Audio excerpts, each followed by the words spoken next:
Today we're going to learn how to make bookmarks in Kittl. I also have a template for you that'll make it super easy to get a couple of different bookmark designs set up perfectly sized so that you can print them out and cut them yourself. This template will be available for you on my Kittl page, so head over there if you want to use this design and follow along. So I have actually this pretty nifty bookmarks template project that I have posted on my personal Kittl page that you can go to the link in the description and find this template to print out your bookmarks. Essentially, this is the guide that you can see what's going on here. This is based off a standard 2 by 6 inch bookmark, which is pretty standard for all bookmarks on an 8.5 by 11 inch sheet of paper, which is basically the standard. Any standard sheet of paper is going to be 8.5 by 11. If you're going to print these at home, I recommend getting some nice cardstock, something thick and something that's not going to be too floppy. You want something that's going to last a little bit, or you could even laminate it, and that would help make it last longer, but you want something that's thick and not super floppy. And then down here, this is the magic. This is what we're going to be using. So right here, I have an individual bookmark canvas. This is 2 by 6 inches, and I can copy and paste these like this. So I'm going to make 4 designs total. But what I'm going to do after that is I'm going to select those 4, download them as PNGs, and then I'm going to upload them to this project right here and just drop them in the masks. And they should automatically align to the size of these 4 bookmarks here. Like I said, these are all 2 by 6 inch bookmarks, and I should be able to download just this one page as a PDF and then print that off to cut them all out. So I can have 4 different designed bookmarks. I read a lot of books, and it would be nice to have different bookmarks for different books. So let's get into designing the first bookmark. So for the first bookmark, I'm actually going to come to my other project here that I made a couple videos back. You can find this one on my page as well. I have these 3 posters project that I posted on my personal Kittl page that you can go and use these. These are 10 by 16 inches, but I'm really just here for these gradients shapes. So I'm gonna copy and paste these over to my bookmark project and just size them to be about the size of this bookmark here. And I've also printed these out, as you could probably see in the intro and you'll see in the outro of these videos. I've already printed these out, and these colors do work for print. So if you're designing with any other colors, if you want to change the colors or do pick your own color palette, I would recommend making sure that you have colors that are CMYK colors, because I wouldn't want you to be disappointed that you find some colors that you really like and then they don't print, and it prints a lot more dull. For example, a lot of purples and blues are not going to be able to achieve the vividness of an RGB, like a light emitting screen, like a phone screen, a laptop screen, pretty much any screen, any TV or anything. Those are all RGB colors, and a printer is not going to be able to replicate that. So we want to make sure that we're using CMYK colors. I'm going to select this artboard and move it over just so I get out of the way and don't have any shapes trying to clip to anything else. So I've got this nice gradient background, and I just want to add just some text to this. I think I just want to do text. I don't know if I'm going to do much else to this. I'm going to use this nice Herr von Muellerhoff font that I also used in the other project where I got this gradient. And for text, I'm going to just put this in white right now. I might change the color of it later. I might just say something like easy reads or easy read. And this font, I'm gonna have to kind of off center it so that it looks optically centered. You have to do that with a good amount of script fonts. You need to actually optically center them versus using the align or the guides, just because you'll center them and technically they are perfectly center, but they don't look like they're center. So I'm going off my eye here. And I think I like this white, or maybe we can try a slight off-white. Something like that looks really, really nice. And I'm gonna look through my basic shapes and see if I can find anything fun in here.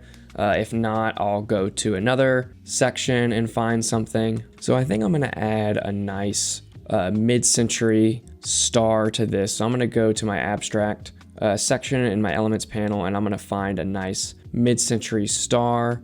Maybe something like this looks nice, and center that guy up. And then I just want it to be the same color as my text. So let's do this. And I think something like that is super, super nice.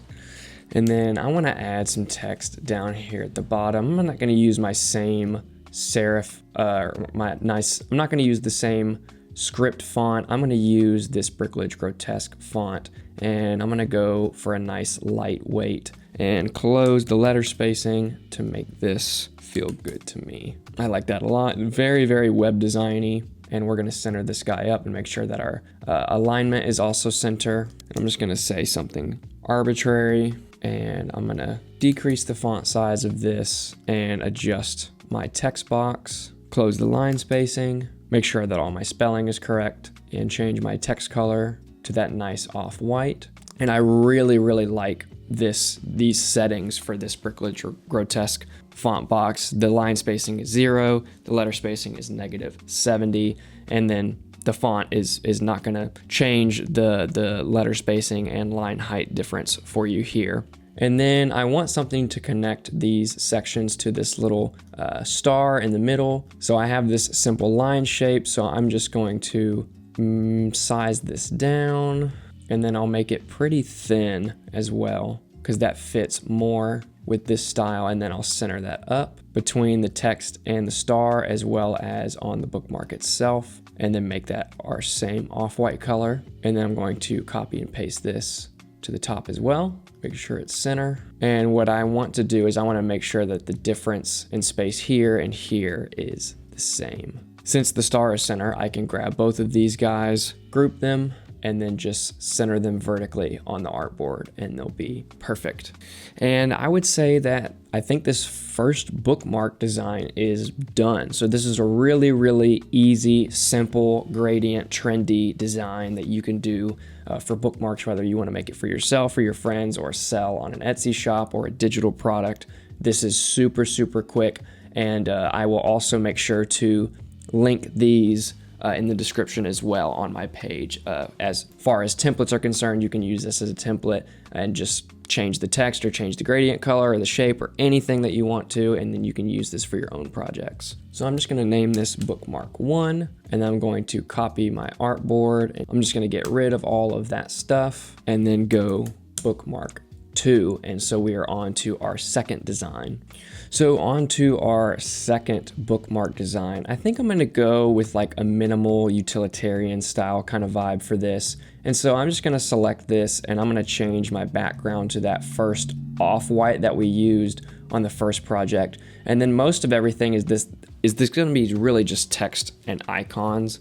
Text and little shapes, maybe some circles and stars and whatnot. So I really like this text right here. So I'm just going to grab this from my first project and make the color black. And I'm just going to be like super literal with this. I've seen this in a lot of like design, like tote bags and like purses or instructions or whatnot. It'll say like it'll be a tote bag and it'll literally just say tote bag on it, and it's super literal. And I think that's funny, but also very, very trendy and a cool design thing. So I'm just gonna put bookmark on this, and I'll close my text box here and then size that up to a good size. And I still like this light font weight a lot, so I'm gonna keep that. And then I wanna put a shape down here. Instead of text, I wanna put some sort of shape down here, maybe like a stretched star, circle type thing. We could find something that works. Maybe something like this would be nice. Yeah, so I'm gonna grab this guy right here and make that black, size this down, and then stretch this out. I think something like that looks super awesome. I can maybe even stretch it out a little bit more to almost reach the edges of the text, and then just make sure that's center. And I think what would be cool here is I'm gonna copy this, and then I'm just gonna drag this down a little bit to maybe about right here, and I'm gonna make the object color my background color and then add a slight border weight to this. And I think something like that looks super awesome. It kind of gives it this 3D like shape drop effect that is super minimal, super utilitarian, and very trendy. in this kind of design. And then I'm going to copy my text down here and make sure that I'm not typing in all caps anymore. And I'm going to reduce the font size probably back down to something like 10, and then just type something quirky like, "Hey, I'm so proud of you for reading today." Something like that. That feels super nice and encouraging, so I'm gonna keep that.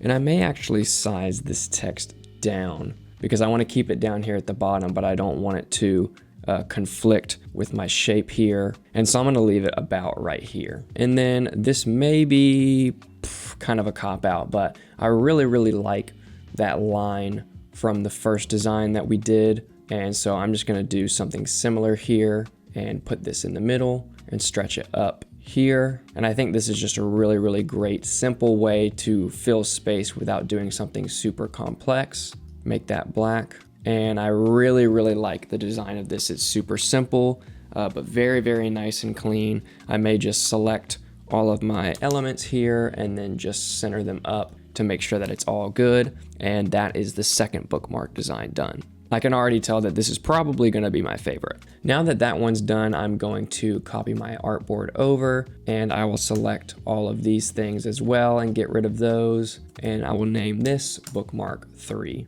Okay, on to the third bookmark. I'm going to grab some colors and maybe some text from this template that I did a while back. This is also on my page. I'm going to grab a couple of different text blocks and shapes to paste in. So I'm gonna grab these right here and I'll just size them down and get them out of the way. And then I need that pink color as well. So I'll just make that pink and then copy and paste this over. And now I have all my colors that I need to work with.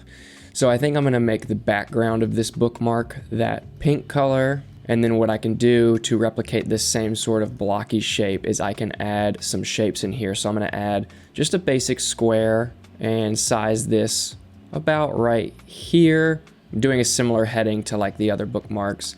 And then I'll get rid of the fill color, and then I'll just add a black border weight to this, something relatively thin, maybe just a little thicker than that. Something like that looks super good. And I'm going to grab this right here and I'm going to change the color to, I like that nice orange color. I'm gonna use that. And then for the header, I might use this pizza text and size it down. I'll have to adjust my border weight because I've sized it down. So I'll up that and then make it match. But I'm just gonna put book right here and size that up a little bit. Make sure that's center. And that's a nice little header there. And then I'm going to copy and paste this down to the bottom as well. Make sure that text is center. And then I'm going to invert these colors. So I'm gonna take this orange, make that the text color. And then this box color is gonna be this nice yellow. And then I'm going to type club in here. So this is just a nice book club bookmark. And then I even like just this design, how it is. And so I might put this in the middle and I'll need to maybe adjust some of the strokes a little bit. Maybe up this just a little bit. I'll put this at 1 as well as the text. I'll put the border weight for that one at 1 as well. Something like that is already starting to look super nice. And then I really love this checker piece. So I might copy and paste that over and center that. And I'm gonna duplicate it. And then I'll grab both of them and then just stretch this out to fit the size of the bookmark. And then I'm just gonna send those to the back. I also wonder, now that I have these orange shapes, if the top looks better being the same color as the bottom. And I think that gives it some nice pop. And I'm just gonna stretch this out and I'm just going to group those and center that up and just make sure that it's a nice fit underneath those top and bottom shapes. And I don't really like this, how it's not going over that little sliver right there. So I'm just gonna size this up to where there's no awkward gaps, and that looks pretty good. So I would say that the third bookmark here is done as well in that nice neo-brutalist bright style. Before we move on, I'm just gonna make sure that these are the same. This one was a little bit moved up, so I made sure that this box is just top aligned here, and that looks pretty good. And I don't want any of that black to pop through. I'm gonna top align it and then just pull that out, and this can be bottom aligned, and then I'll just pull this guy out, and those should be the same. I have one more idea for this, and that is to change this color in the middle to a nice pink. Also, this gradient from the first project is super, super cool, but I might hold off for this style and just use that pink color, and I like that a lot. So officially, that is the third bookmark done, and we will move on to the fourth bookmark. So I'm going to copy and paste this over, delete all of that stuff, and name this bookmark 4. And we are now on the final bookmark, which is awesome. For this last bookmark, I'm going to go for a nice 90s serif vibe. And I noticed that I have one that's super colorful, one that's not, one that's super colorful, and just trending with that, I'm going to pick this color. I'm going to make it the same as this one right here. So we have 2 super colorful bookmarks, and then ones that are just kind of not bland, but just very neutral in nature. So I'm going to click T to add some text, and we just uploaded recently a really nice serif font called Instrument Serif. This is a very nice 90s-esque serif font. Looks so awesome. I'm going to close the line spacing on this. I think I've mentioned before that just really condensed letter spacing really gives that 90s feel. Even with a sans serif font like this Brickledge Grotesque over here, condensed kind of gives that more utilitarian 90s feel that helps a lot with your text. So I like the book club vibe, so I think I'm gonna go with that again, and I'm gonna type book club and then close my line spacing, maybe something like -20. Looks nice and condensed. Close this text box, and we can really size this up because it's a little bit taller of a font, something like that. Maybe size it down to have some nice margins. So something like that to me already looks so awesome. And I'm gonna look for a nice element to put down here. Don't really need a lot for this. So I might go back to my mid-century design shapes, and something like this looks cool. And I might just place that directly in the middle, make that black, and size that guy down. And I'll pull this text down just a little bit too. And I'm going to copy my text and reduce the size quite a bit, maybe something like 20. If we need smaller, we can get it smaller. And I'm just going to type in bookmark, just that nice literal feel. And then I'm going to go over into my glyphs and see what kind of nice glyphs we have. I really do like the copyright and the registered glyphs. There's also the nice TM. I'm just going to go for this glyph right here and put that down there in the middle. And instead of this being directly in the center, I might try to more optically center it in between these two entities here, and something like that feels nice. I'm going to bring this text up slightly to have some nice margins. Make sure that's center. Make sure this is center. That's center. All good. And I wonder if I actually put this star down near the bottom, if I like that more, and I think that I do. I kind of like that more. Just have this nice open space. Simple text, little icon is really all you need for something like this. So that is my 4 bookmark designs done. So what I'm going to do is I'm going to select all 4 of these, go to download, and I can just download this as a PNG, and I'm going to select the DPI of this and make sure that they are at 300, and then download those. And as you can see, I've imported all 4 of them right here. These are just PNGs right here, high resolution PNGs, and what I can do is I can just drop these into these masks. Boom, ready to go for me, and I should be able to just select this, download, make sure this is a PDF format, and then really make sure that this DPI right here is 300. You don't want anything to come out pixelated, and then we can click download to print them out and cut them. Well, that's all for today's video. I hope this was super helpful for you. If it was helpful, drop a comment and let us know. If there's anything else that you want to see here on the channel, let us know as well. Make sure to stick around and watch some of our other videos. And while you're down there dropping a comment, you might as well just like the video and subscribe. Also, if you haven't used Kittl yet, or you have a free Kittl account and you've been thinking about upgrading, we have a promo code for you in the description of this video for a percentage off a pro plan. Thank you guys so much for watching, and we'll see you in the next video.